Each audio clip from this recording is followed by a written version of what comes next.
नहीं, मेरे माँ बाप मुझे इतना पैसा छोड़ गए, जबकि मतलब जो कुछ दिया उन्होंने ही दिया, और मैंने एक ऋण चुकाया है उनका हिंदुत्व फिल्म बना के, लेकिन इतना भी नहीं छोड़ा कि मैं उसे उड़ा सकता 2013 में।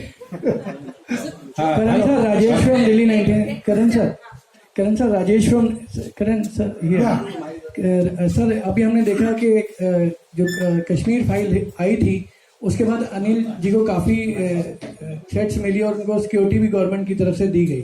अनिल जी, सर विवेक जी, अनिल अग्निहोत्री, सॉरी विवेक अग्निहोत्री जी जी जी, उनको काफी थ्रेट्स भी मिली और काफी सिक्योरिटी उनको दी गई।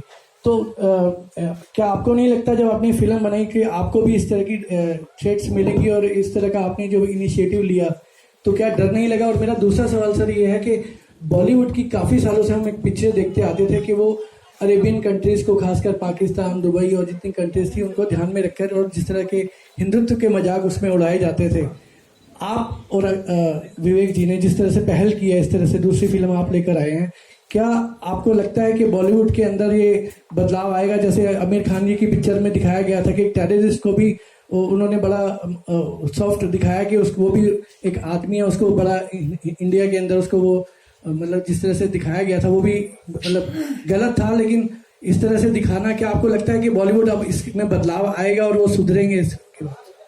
मेरा ख्याल है आवाज तो बुलंद हो गई है पब्लिक की कि हम तुमसे नहीं, तुम हमसे हो। बॉयकॉट हैशटैग और क्या है, वो ये है कि तुम्हारी मनमानी नहीं चलेगी, हमारी मनमानी चलेगी, चाहे वो असरदार हो नहीं हो। मैं उसको ये नहीं कहता कि फिल्मों को बॉयकॉट का, जिसको नहीं देखना है नहीं देखिए, तो आपको 100-200 रुपए, 300-500 रुपए खर्च करने हैं तो करिए, नहीं करना है तो मत करिए। लेकिन ये जो हैशटैग बॉयकॉट चला है, इससे अब उनके कानों में आवाज पहुंच गई है कि हम उनसे, हम पब्लिक से। तो पब्लिक इस वक्त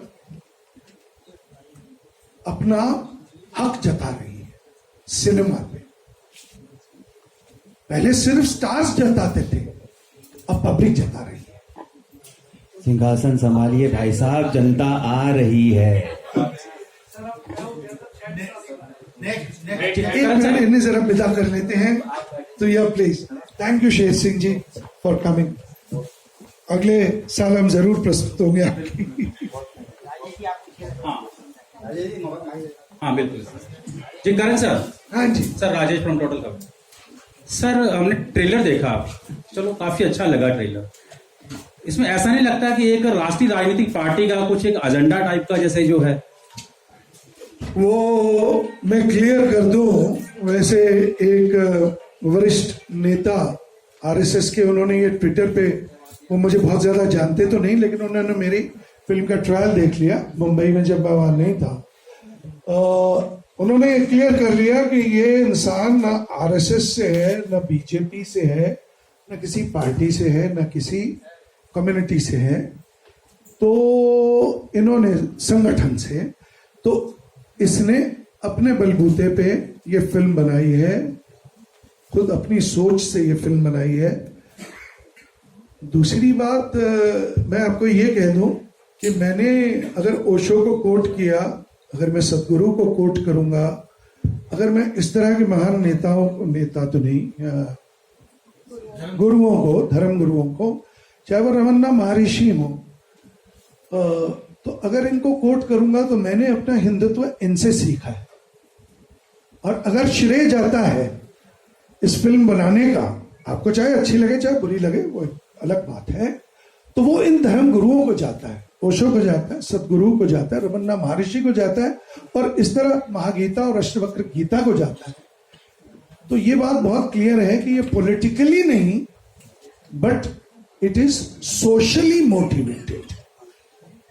और अगर उसमें पॉलिटिक्स जुड़ी हुई है तो मैं क्या करूं?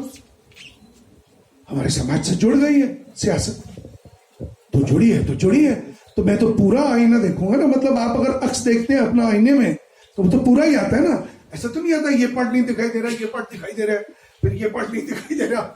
तो ये पूरा जो मैंने देखा है उसका ये रिफ्लेक्शन। नमस्कार, मैं अजय जैन, सच तक न्यूज से। सर, लगातार मैंने बॉलीवुड में मूवीज में पंडितों को तिलक लगाकर कोई ना कोई अपराध करते हुए, तो जैसे आपने अभी हिंदुत्व के लिए पहले कश्मीर फाइल्स, बीच में कई मूवीज आई, तो क्या ये प्रहार है या जैसे बॉयकॉट का रिजल्ट है, या ये कहें कि अब हिंदुत्व या सनातनी भी केवल एक बॉलीवुड का एक